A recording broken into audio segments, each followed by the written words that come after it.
Lalela boy. Angisho ukuthi ngithini yabo. Kodwa leso sikhathi sokuthi sibonisane nje sikhulisane ezintweni eziright. Usithiyeke lo i-Black Panther. Umfana wasemnambithi. Buka boy. Ngifuna sikhulume kakhulu mina ngalezi zinto ezithinta ibusiness especially indle emnyama esafufusa ebusinessini. Izinto nami nginokuba concern ngazo mangiyibona zenzeka nami futhi ngi-experience ezinye. Namhlanje ngifuna sibuke into esimple ukuthi yini lenza masise businessini.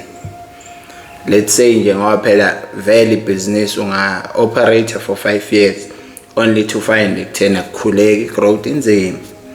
But vision unayo because mhlambe one uleka kwi-marketing yabo awukabi nayo indlela eright yokuthola ama clients.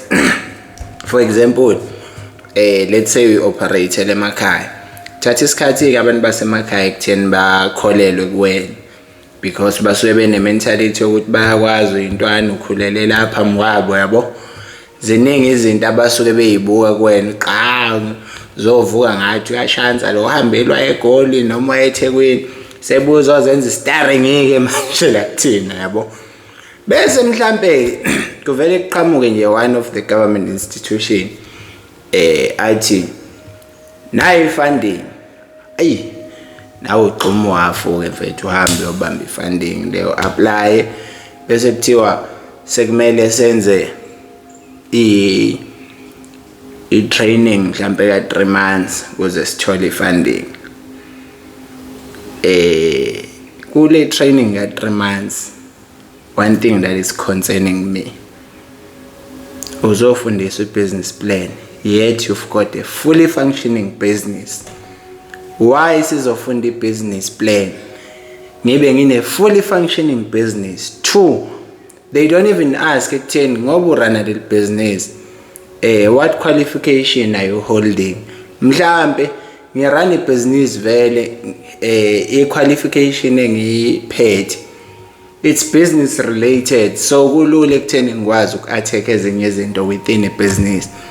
Mhlambe ngishaya nje ukuthi okay ama resources ama scarce or are limited so sebezokufundisa lezi zinto lezi ngeke ngayi-attend talking from experience. Mufika lapha kuthiwa sizokupha 2 minutes ozopitch i-idea yakho uyipitch i-idea uqede kune panel ehleli lapha yabo. Mhlawumbe omunye kwi-panel wawufunda naye kanjalo yabo so aba nenhlanhla waqhashwa yileyo department le yabo. Uyichaze i-idea yakho uqede bese bezokubekela imbono egcine kwenza ungingize entweni oconfident ngayo ukuthi iyaphila iyangisebenzela ngaphandle. Angazi singenze njani ezindle emnyama ekutheni sibaleke okungcono manje nalezi zinto zethu esikholelwa kuzona because kunabantu abagcina besifakela inhlabathi kuma ideas zethu esisuke sibona thina ukuthi ayaphila siyakholelwa futhi kuwona. For example let's say nje mhlawumbe uyalapha uthi wena ngifuna ukwenza noma hayi ngifuna ukwenza ngenza ishisa nyama ngasekhaya. Ishisa nyama yami ayibudayisa utshwala ingabudayisa utshwala inane car wash inane salon mhlambe ngapha eceleni ngine printing khona la kwishisa nyama yami. But the main vision ukuthi ngelinye ilanga ngigcine senginotshwala ngaphakathi kwishisa nyama bla bla bla bla. Bese bevele bekubona yabo idea yakhe right but you need to split it. Thatha isalon hambe uyifake emall. Izinto ezenzeka kuthiwa thatha isalon hambe uyifake emall. ngoba isaluni ayihlangani neshisa nyama. Abantu i-traffic eningi abantu besimame uzoyithola e-mall makuphela inyanga noma ka-Enzo beholile. They don't even ask ekutheni wena kuze ufike ekutheni ufuna kuleshisa nyama kube nesaluni. Iyiphi le market oyi-targetile, because everyone ine market yakhe asuke ayi-targetile. So my point is, senze njani ezindle emnyama ukugwema ekutheni iphupho lethu lingabulawa abantu abasuke bezosiza begcine belidivert, because izinto lezo esi-experienceayo but mase sifailile kugcina kube ngathi ithina esihluleka, kanti abantu abalethwe kuthini ukuthi bezos-advise or bezosilekelela abagcine besifailisa. Bese kuba painful futhi uthola ukuthi yonke lento obuyikhuluma beyithathe beyinika abanye abantu.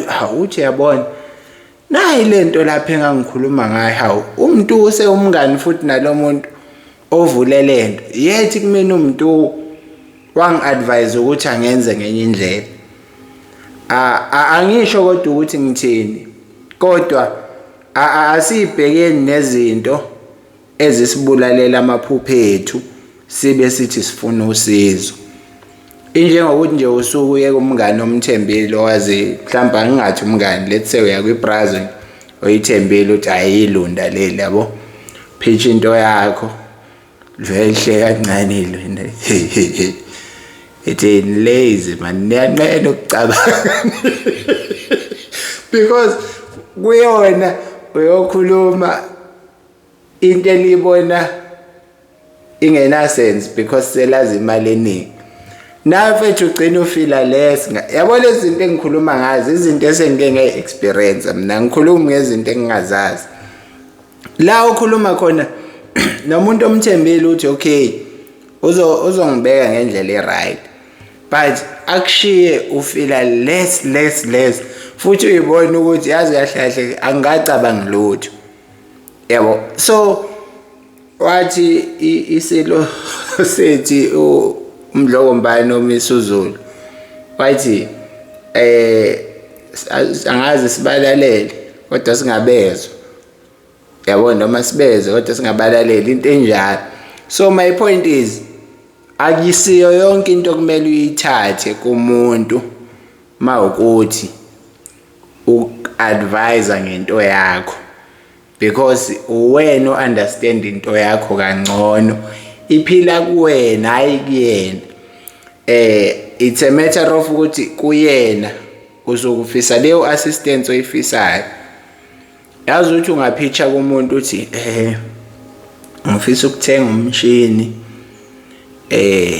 i-DTF printing njengamanje iyona esestyleni nebiz, athi yena why uzothenga i-DTF ngoba i-DTF in 2 years time izobe siphumile estyleni.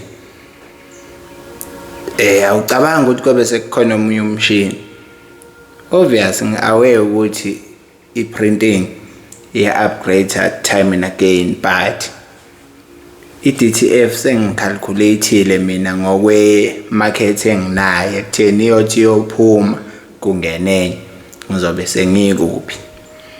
Bese kuthiwa ithini sustainability plan,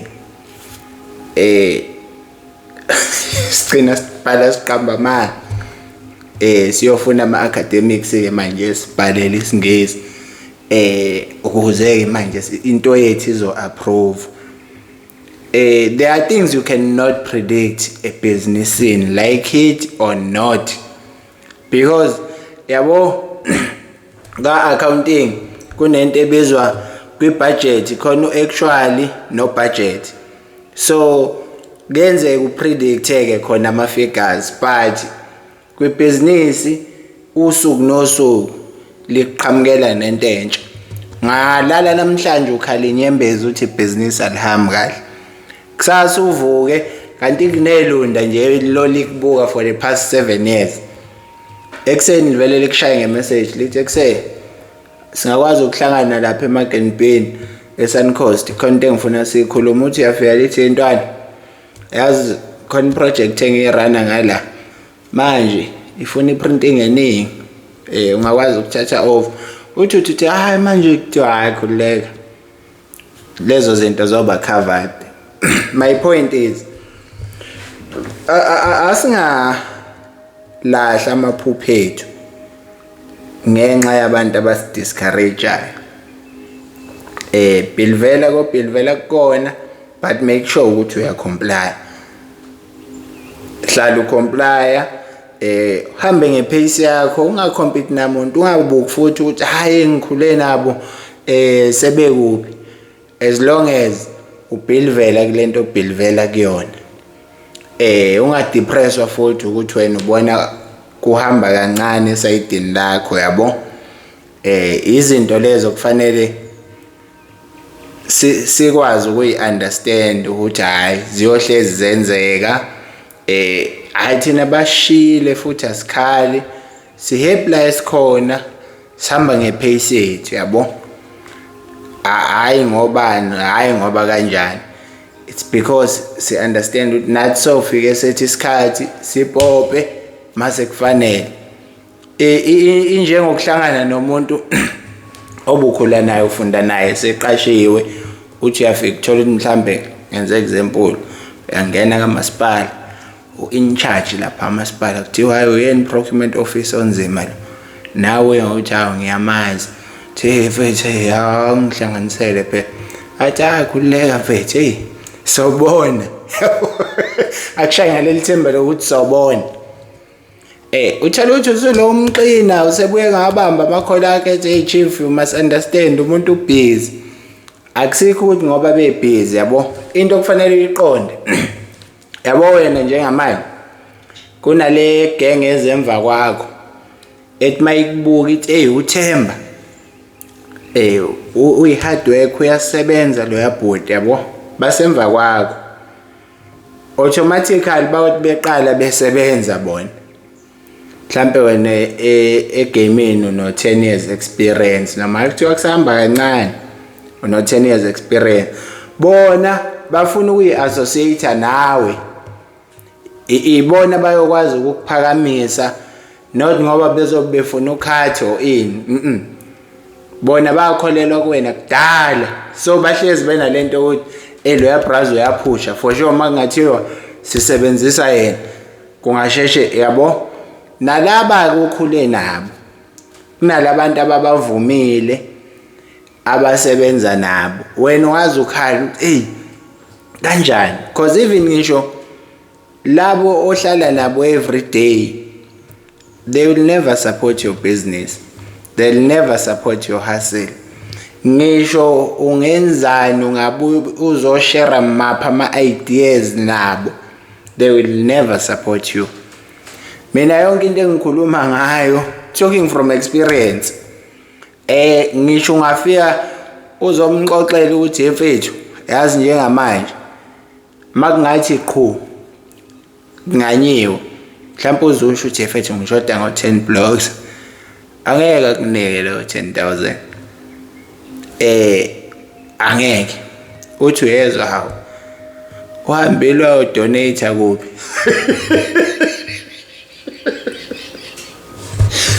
but wena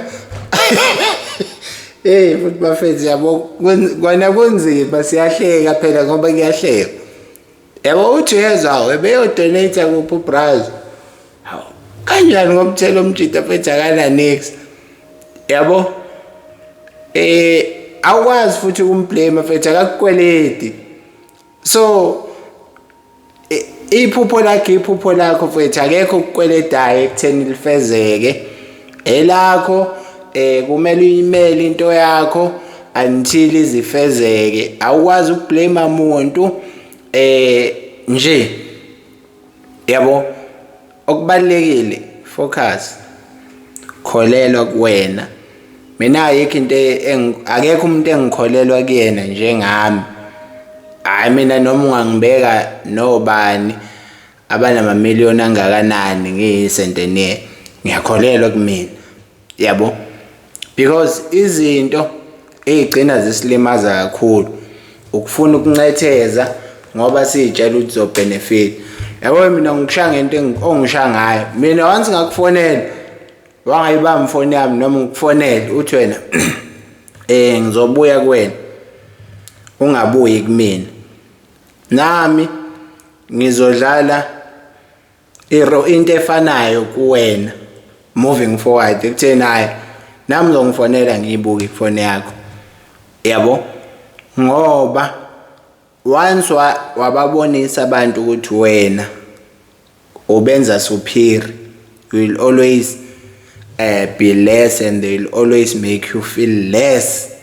Yabo so angisho kodwa ukuthi ngithini, nami umbono boy lo ngubekayo wezinto engizibonayo ezishaka kakhulu thina ezindle eminyama esafufusa la emabhizinisini okungahambi kahle engenabo futhi o connection bokuthi sheshe ithi izinto. Yabo so okubalekile alingafi iphupho lakho usaphila, futhi ungagcini uthatha inqumo wrong ngokuthi ubone ngathi akuhlangana kancane kancane bafana koze kulunge washo bahophi.